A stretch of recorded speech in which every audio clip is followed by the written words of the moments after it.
बदलापूरच्या अनेक पानटपरी चालकांनी तुकाराम मुंढेंचा धसका घेतलाय, कारण आज अनेक टपऱ्या बंद असलेल्या पाहायला मिळत आहेत.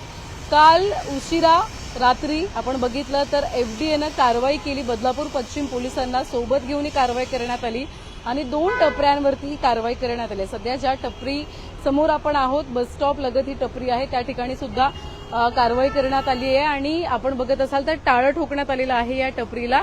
यामागचं कारण म्हणजे ही एक टपरी आहे आणि स्टेशन परिसरात एक टपरी आहे, तिला सुद्धा टाळं लावण्यात आलेलं आहे. यामागचं कारण म्हणजे तंबाखूजन्य पदार्थांची विक्री आढळून आलेली आहे.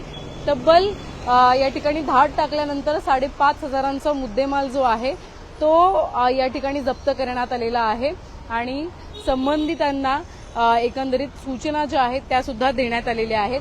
काल रात्री 2 टपऱ्यांवर कारवाई केल्यानंतर आपण जर बघितलं तर शहरातल्या आज स्टेशन परिसरातल्या सुद्धा काही टपऱ्या ज्या आहेत त्या बंद असलेल्या आपल्याला पाहायला मिळतात.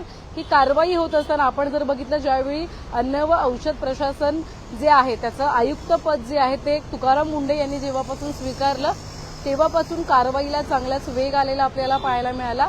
हा कारवाईला वेग आला असल्यामुळे बेकरी असू द्यात, दूध डेअरी असू द्यात किंवा हॉटेल्स असू द्यात, मोठमोठ्या जे काही चूक आढळली तर थेट त्या सील करून त्याच्यावरती कडक कारवाई केली जाते.